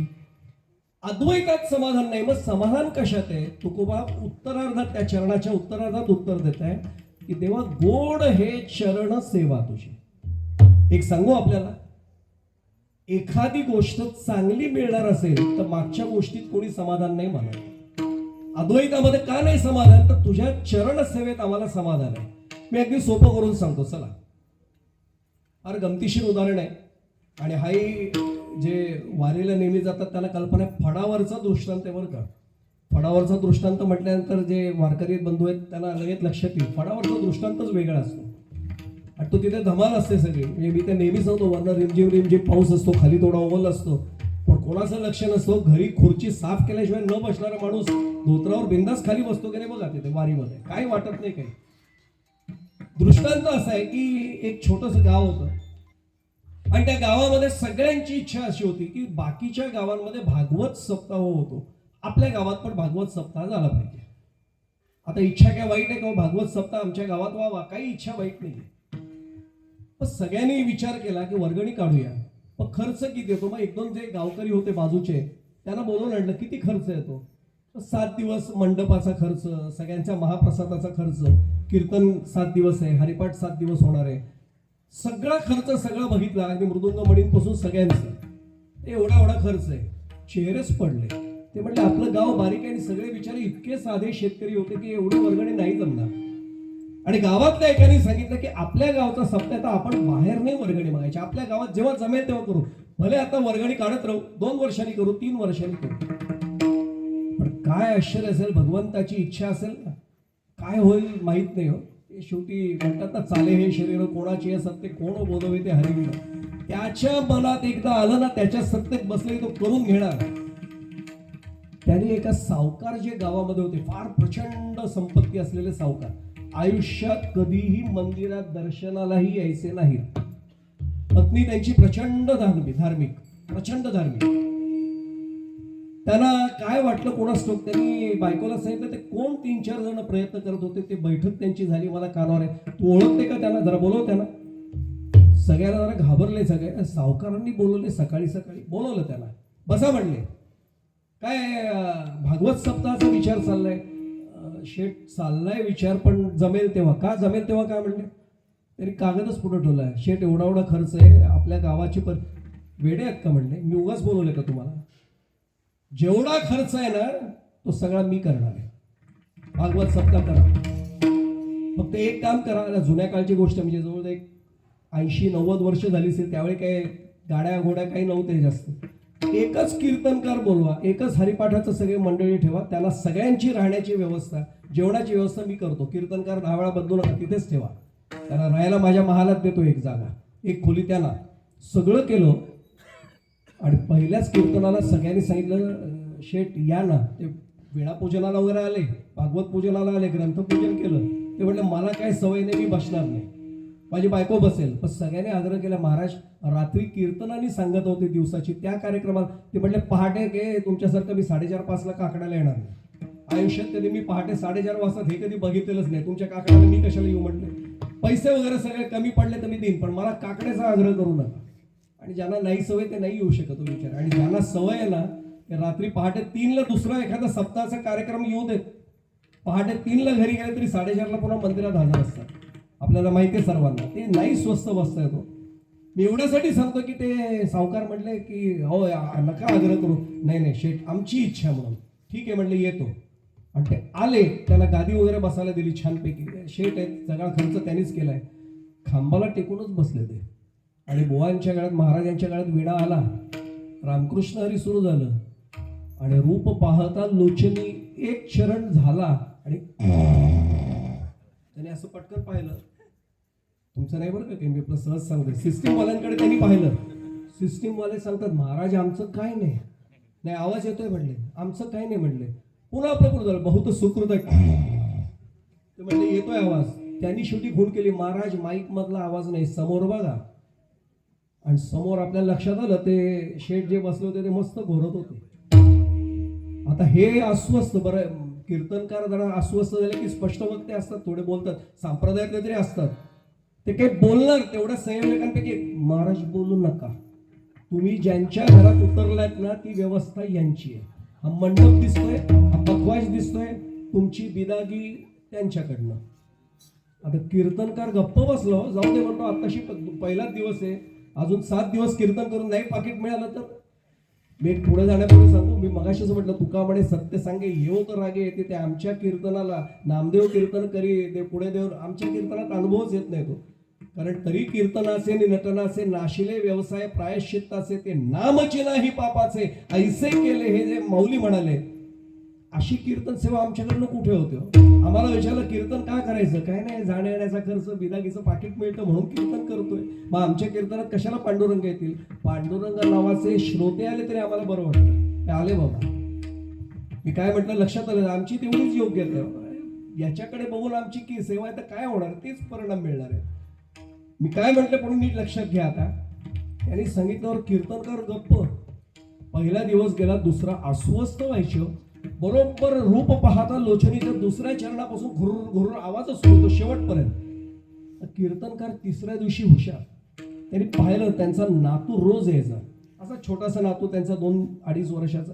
नमस्कार करायला पुढे आले, त्यांनी शेठ नसायला, जरा याला आशीर्वाद देऊ का. द्या ना म्हटले महाराज, भाव चांगला होता बरं का, आशीर्वाद द्या ना म्हटले. त्यांनी त्याला बाजूला घेतलं, तुला चॉकलेट आवडतात. ही जुनी गोष्ट 80-90 वर्षापूर्वी, त्यावेळी गावात सगळं मिळायचं नाही. त्यांनी मुलाला सांगितलं, तुला रोज 1 रुपयाची चॉकलेट देईन, आवडतील ना म्हटलं. उद्यापासून 1 रुपयाची चॉकलेट तुला, फक्त माझं एक काम करायचं. ते म्हटलं काय. आजोबा घोराला लागले, हळूच मांडीला, दुखणार नाही पण जागे होतील एवढा चिमटा काढायचा, एवढंच काम म्हटलं, एवढं फक्त हळूच चिमटा काढायचा, 1 रुपयाची चॉकलेट. महाराजांनी खरंच खिशात आणली होती हो. पहिल्या दिवशी, तिसऱ्या दिवशी झालं, चौथा दिवस चांगला गेला, कारण मुलाला त्यांनी फक्त एवढं केलं, खून केलं की तो चिमटा काढायचा, चॉकलेट द्यायचे रोजच्या रोज. चौथा दिवस, 5वा दिवस गेला, 6व्या दिवशी तेच, हे त्याला सांगतात, अरे 1 रुपया. याने एकदा फक्त महाराजांकडे पहिल्या नजरच फिरवली, बघायलाच तयार नाही. महाराज जेव्हा तो नमस्कार करायला आला तेव्हा त्याला म्हटले, काय रे तुला देत होतो ना रोज, आज पण आणले, ते बघ नकोच म्हटलं तुमची चॉकलेट. ते म्हटले का. आजोबांनी मला काल विचारलं, काय रे रोज चिमटा काढायला लागलायस. मी त्यांना सांगितलं, मुलं खरं बोलतात बरं का, लक्षातच तेव्हा. काय मी शिक्षक म्हणून सांगतो, मुलं खरंच बोलतात. मुलगा पटकन म्हटला, महाराज म्हणाले की आजोबा झोपायला लागले, घोरायला लागले की जर चिमटा काढला असतं तुला 1 रुपयाची चॉकलेट देईन. आजोबा म्हटले, एवढंच आहे, तू आता चिमटा काढू नको, तुला मी रोज 2 रुपयाची चॉकलेट देईन. हवेत कशाला तुमची 1 रुपयाची चॉकलेट, बास म्हणले.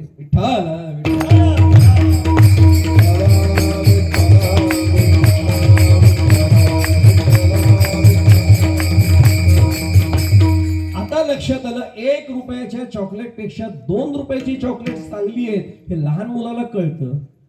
तुकोबांसारख्या जगद्गुरूंना कळलं नाही काय की अरे अद्वैतात मला समाधान का नाहीये. अद्वैतात असताना तुझी चरण सेवा कशी मिळेल मला करायला. आणि एक सांगू आपल्याला, चरण सेवाच महत्वाचं आहे, सर्वात महत्वाची आहे. किती महत्वाची. आम्ही बघता नाही, मी देवाचं तोंड बघतो, मुख बघतो, बरोबर आहे, पण सेवा कसली असते, चरणाचीच असते. मी काय म्हटलं आपल्या सहज लक्षात येईल, घेईन मी जन्म याजसाठी देवा, तुझी चरण सेवा साधा. चरण सेवेशिवाय सगळं व्यर्थ आहे. मी अगदी रामायणातला प्रसंग सांगतो, घडलेला प्रसंग आहे, वाल्मिकी रामायण काढून पहा. आणि प्रत्यक्ष शिवमंदिराच्याच प्रांगणामध्ये भगवान शंकरांच्या मुखात श्रीराम जयराम जय जयरामचाच मंत्र असतो. प्रत्यक्ष वाल्मिकी रामायणात आलेला प्रसंग आहे. सीतामाईंचं प्रभू रामचंद्रांच्या जीवनात उद्या येणं होणार आहे, आगमन होणार हे माहिती झालं होतं. लक्ष्मण भैया रोज त्यांची सेवा काय, रामांचे पाय मांडीवर घ्यायचे आणि पादसेवन भक्ती ज्याला आपण म्हणतो, पाय चुरणं, पाय चेपणं वेगळं आहे, चुरणं वेगळं आहे. हळूहळू पाय चुरत होते. रामांना झोपही लागली आणि एकदम राम दचकून जागे झाले, कारण अश्रूचा थेंब नेमका चरणकमलांवर पडला. मी पुढे जाण्यापूर्वी सांगू, मी सायकोलॉजीचा विद्यार्थी, मानसशास्त्राचा म्हणून सांगतो, अश्रूंचे 2 प्रकार आहेत. मेडिकल सायन्समध्ये कोणी असतील त्यांना लगेच लक्षात येईल. दुःखाश्रू जर असतील तर ते उष्ण आहेत, आनंदाश्रू शीतल आहेत. गरम जाणवला प्रभूंना समजल्याशिवाय राहील का? महाविष्णूंचाच अवतार आहे, जगन्नियंता आहे. पटकन उभे राहिले. लक्ष्मणा डोळ्यात पाणी. नाही नाही, कचरा गेला. लक्ष्मणा माझ्यापासून लपू नकोस. काय झालंय सांग. नाही दादा काहीच नाही हो, काहीच नाही, खरंच काही नाही, क्षमा मागतो मी, तुमचा निद्राभंग झाला. लक्ष्मणा माझी आज्ञा आहे. काय झालंय मला समजलं पाहिजे. त्यांनी शेवटी हात जोडले, थरथरत हाताने म्हटला, दादा उद्या जानकी माता आपल्या आयुष्यात येणार ना? हो. काय अडचण आहे का? अजून सांग लक्ष्मणा, तुलाही अधिकार आहे. मी निर्णय पाहिजे बदलतो, मी बोलतो आत्ताच्या आत्ता वसिष्ठ ऋषींची. नाही दादा, मला उलट जशी माझी सुमित्रा माता आहे, मला दुसरी जानकी माता मिळणार आहे. आपल्याला माहिती आहे त्यांची भावना तीच होती हो, आई दुसरी त्यांच्यासाठी होती. मला उलट दुसरी आई आशीर्वाद देण्यासाठी मिळाले, मला नाही दुःख ते. मग दुःख कसलं आहे? त्याने सांगितलं, दादा आजपर्यंत रोज तुमची चरणसेवा मला मिळत होती, उद्यापासून जानकी माता तुमच्या जीवनात आल्यानंतर मी या चरणसेवेला मुकणार नाही का? आणि पुढे सांगू, वाल्मिकी ऋषींनी लिहून ठेवले. त्याच वेळी रामचंद्र प्रभूंनी निवाडा दिला की याच्या पुढे एका चरणाची सेवा करण्याचा अधिकार तुझा असेल, एका चरणाची सेवा करण्याचा अधिकार जानकीचा असेल. विठ्ठल विठ्ठल.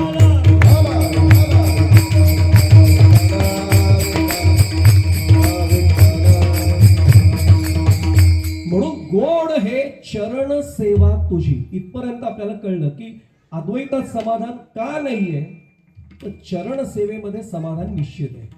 मी त्याच्याबद्दल अजून थोडंसं भावार्थ संपल्यावर मी उलगडा करीन. तुकोबा असं का म्हणाले नेमकं, त्याच्यात कोणाच्या मनात गैरसमज न ठेवता आपण इथून मंडपात बाहेर पडायचे. तुकोबांबद्दल चुकूनही मनामध्ये यत्किंचितही कुठलाही भाव नाही येता कामा. पण हे सगळं झालं तर तुकाराम महाराजांना भगवंतांनी विचारलं, मग चरण सेवा तुला चांगली वाटते, मान्य आहे, पण या चरण सेवेच्या बदल्यात तुला काहीतरी तर मला द्यावं लागेल. काय देऊ तुला? तुकोबाराय उत्तर देत आहेत अभंगाच्या दुसऱ्या चरणात. करुणी उचित देयाचे ध्यान, करुणी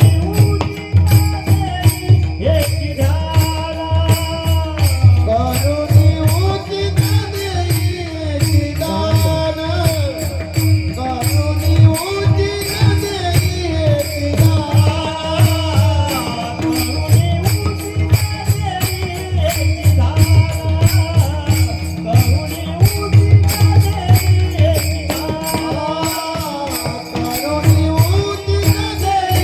दान, करुणी उचित देयाचे दान.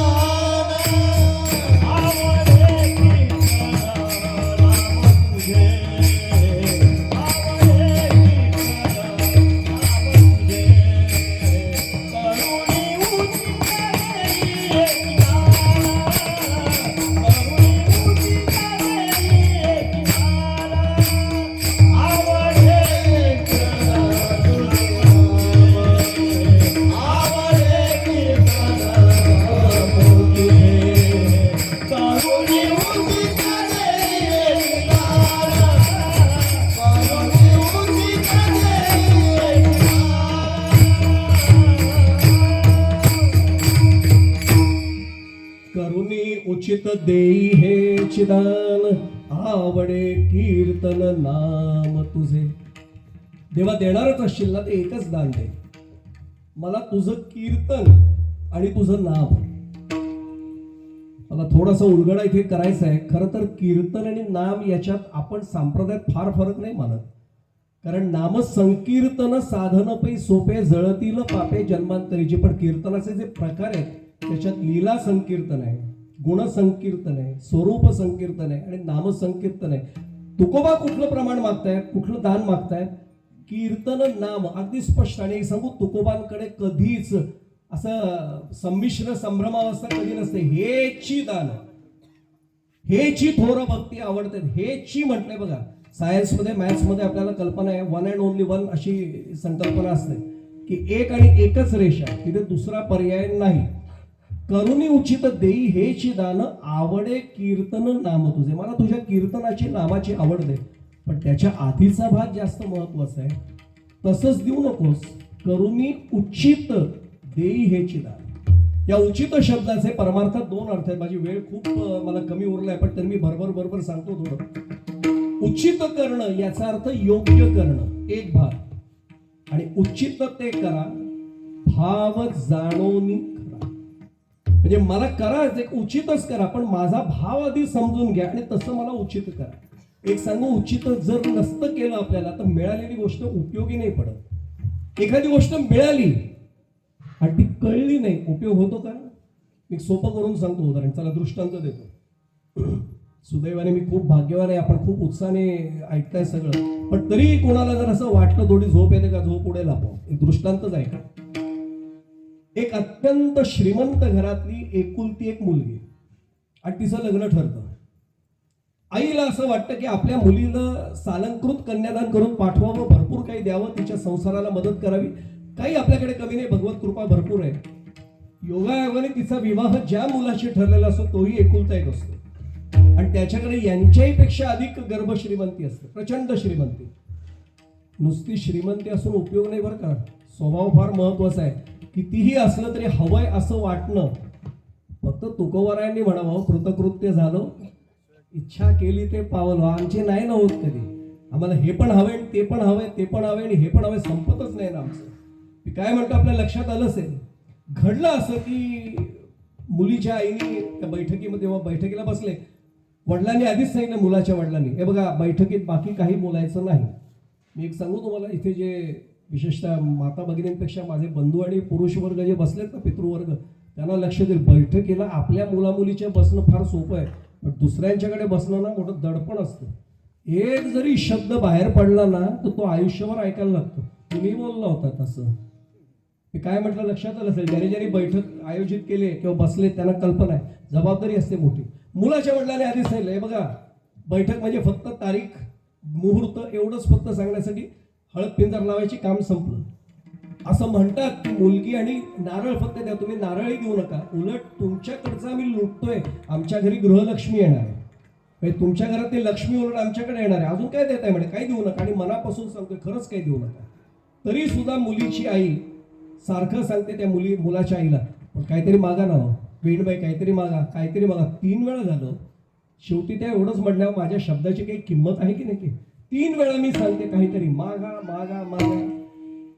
शेवटी म्हटलं, हे बघा खरं म्हणजे काही नको, पण तुम्ही शब्दाची किंमत म्हटलंय, मानापमान नको, म्हणून मी एवढंच मागते.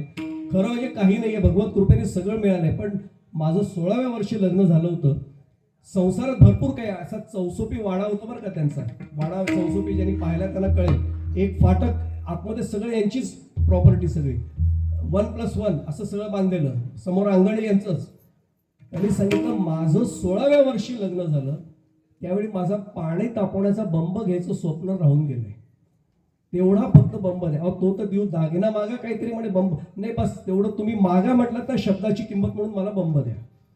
हसल्या त्या, ते म्हणजे दिला आणि मोठा बंब दिला. कारण एकत्र कुटुंब पद्धत असायची, 25 माणसांचं पाणी तापेल असा मोठा बंब.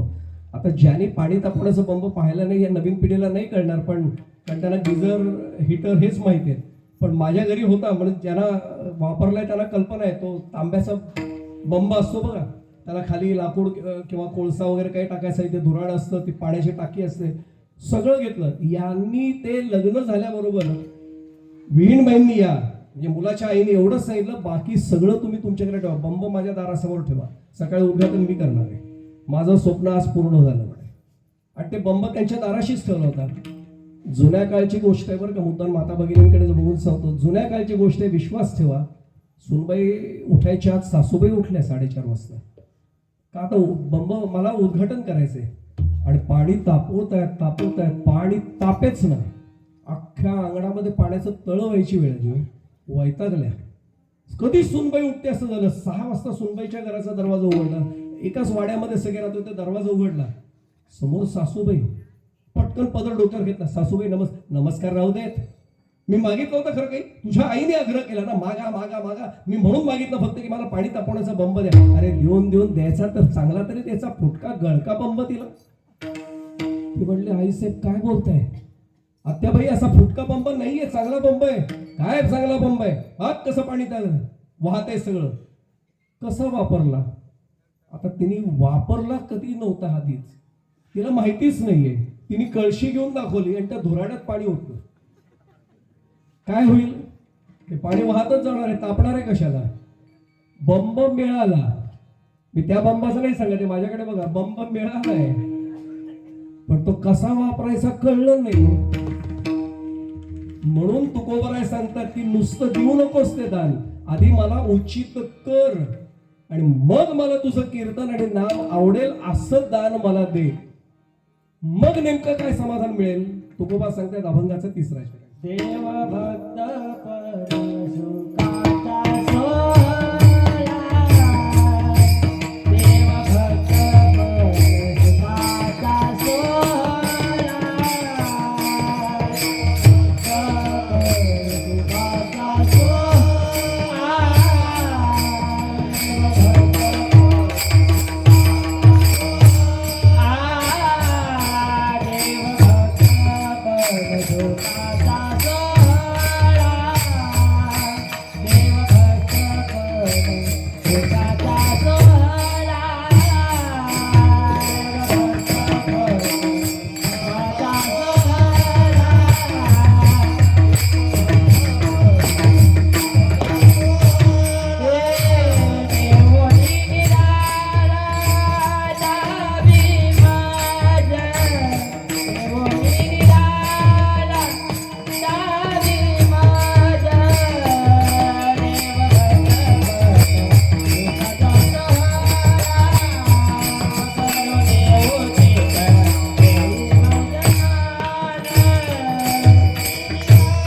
हे केल्यावर काय मिळालं तर देव भक्तपण सुखाचा सोहळा, पण ठेवणी निराळा दावी माझा. देवभक्तीचं सुख वेगळं झाल्यावरच मिळतं. मी एक साधं उदाहरण सांगतो, वेळ माझी खूप कमी राहिली म्हणून मी बरोबर धावतो आता. गाईचं दूध खूप चांगलं आहे, मान्य आहे, अगदी मधुर आहे. वासराला ते आवडतं हेही मान्य आहे. वासरू तिच्या पोटात असताना तिला दुधाचा आनंद त्या वासराला मिळेल का? काय म्हटलं लक्षात घ्या, त्याला त्या गायीपासून बाजूला व्हावं लागेल आणि मग त्याला त्या दुधाचा आनंद मिळेल. मी आणि देवा तो एकच जर आपण आहोत. म्हणून तर नको ब्रह्मज्ञान आत्मस्थिती व्हावं, मी भक्त तू देव ऐसे करी. वेळ संपली म्हणून मी प्रमाणपुक्त शब्दात देतो. का भांडण करतायत तुकोबाराय? अरे तुझ्या भक्तीचा सोहळा जर मला अनुभवायचा असेल, आनंदायचा असेल, आनंद घ्यायचा असेल, मला तुझ्यापासून तात्पुरतं वेगळं कर ना, मग मला तुझ्या भक्तीमधला तो सोहळ्याचा आनंद मिळेल. नेमका त्याचा उरलेला जो फक्त नेमका भावार्थ जो आहे अगदी 5 मिनिटांचा, तो भावार्थ संपवल्यावर मी थोड्या वेळाने सांगतो. 2 मिनिटं भजन करूया. विठोबार खुमा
चरणांचा आपण भावार्थ लक्षात घेतला, थोडासा उलगडा करणं आवश्यक आहे, तेवढं सांगतो आवश्यक, कारण चुकीचा समज घेऊन तुकोबांबद्दल आपण घरी नाही जायचं.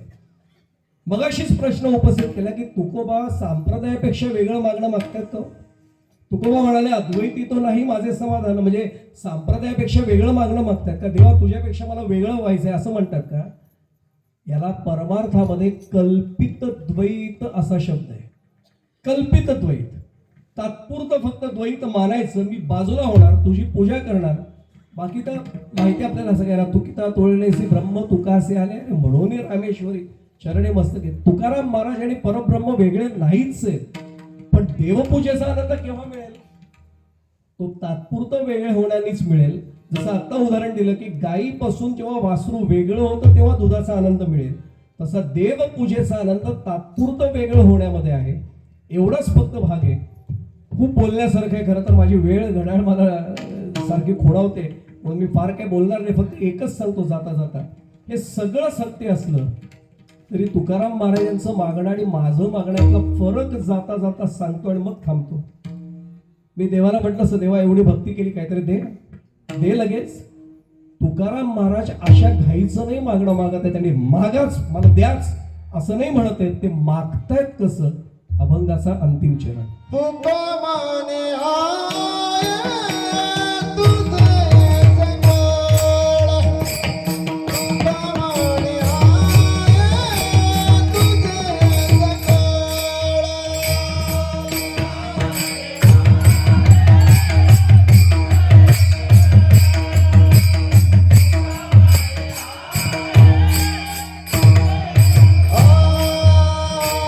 तुका माने आय तुझे सकळ.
संगती लक्षात येईल की म्हणून अद्वैतामध्ये मला समाधान नाही, तुझ्या गोड अशा चरण सेवेमध्ये मला विशेष आनंद आहे, म्हणून मला वेगळं कर, पण करुणी उचित देई हेची दान, आवडे कीर्तन नाम तुझे. आणि मग देवभक्तपण सुखाचा सोहळा ठेवून निराळा दावी मज.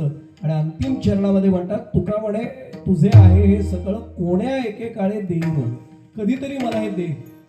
आम्ही मात्र लगेच वागतो, एकदा पंढरपूरला गेलो की यादीच ठेवून येतो. असं तुकाराम महाराजांनी केलेलं नाही. केवढा आदर्श आमच्या समोर या निमित्ताने ठेवलाय. वेळ संपले माझी म्हणून मी फार बोलत नाही.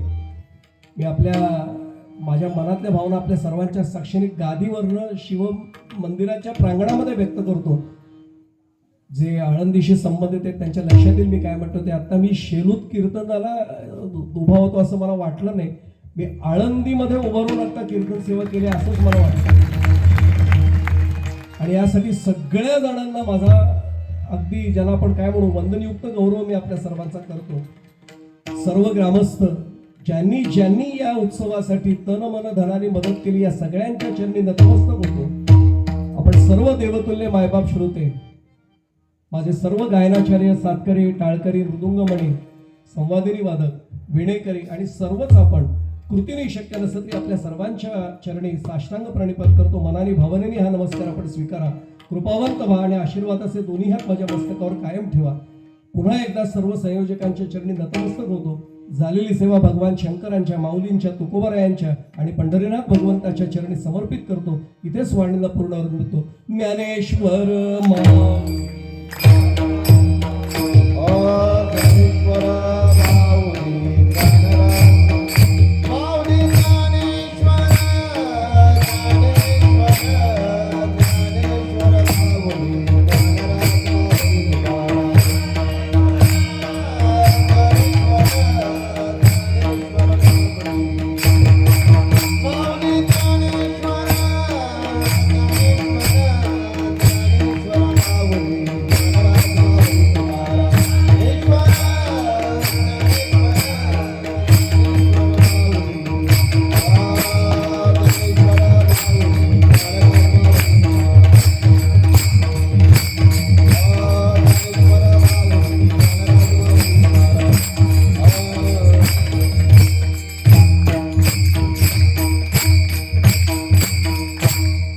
विठ्ठल जय जय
धन्यवाद महाराज.